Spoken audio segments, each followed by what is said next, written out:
You may remember last week on our inaugural Nighttime Neighbors show, I had one of my best friends of all time, Ben, with me, and we talked about a particular Christmas ornament that I received. And I'll try to give a shorter version of the story just because of the time that we have tonight.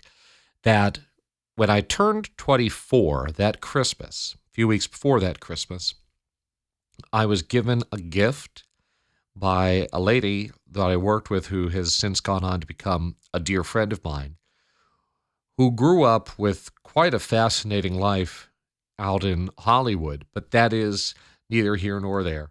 She was one of 7 kids, and one of her brothers struggled with cystic fibrosis. And in those days, they didn't have a whole lot to do for somebody who struggled with that disease the way that her brother did. Now, I didn't know anything much about her brother other than that he died at a young age.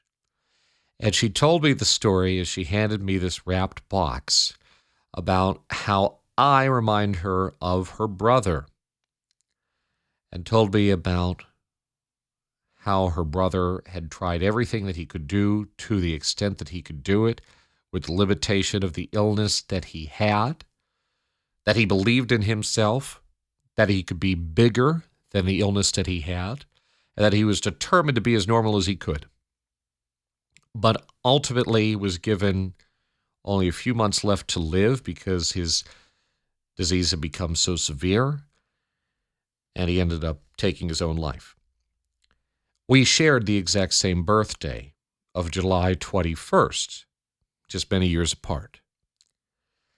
And she handed me the gift and said, "You'll understand what this means."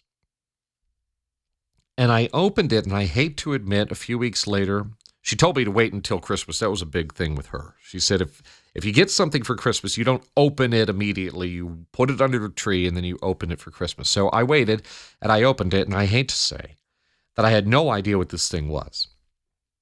It was a hedgehog, and it's very prickly. Its quills will poke you. It is beautiful. It's decorative. There's a little smile on the face. It is caramel colored with white accents and glitter. And there I was at 24 years old, and I didn't know what this was all about. But in recent years, now that I'm 29, I think I have figured it all out. That it stands for resiliency. That it stands for believing in yourself.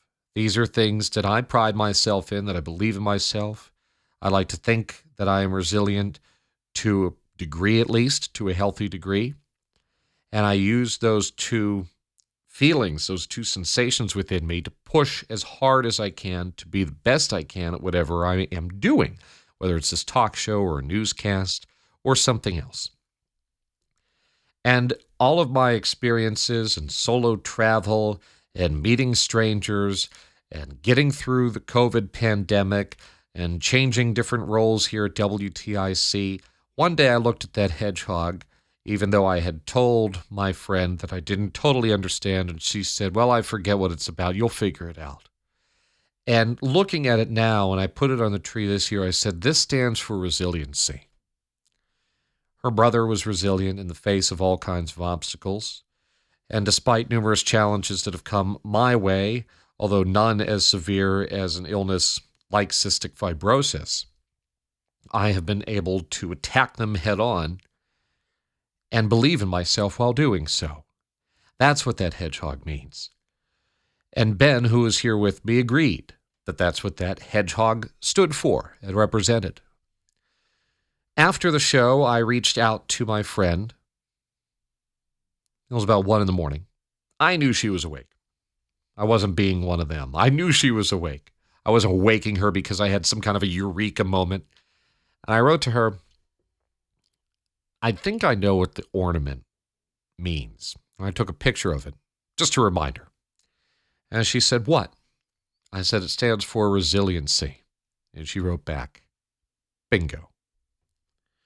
I just find that really moving, that inspiration comes to people in so many different forms. It takes on different shapes, or in this case, decorative animals. and that those stories can empower new generations. I did not know her brother. He died 33 years before I was born, even though we shared the same birthday.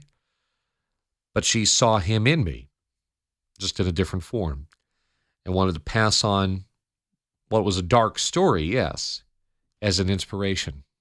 I'll never forget it. And it may have taken me 5 years to figure that all out, but I did.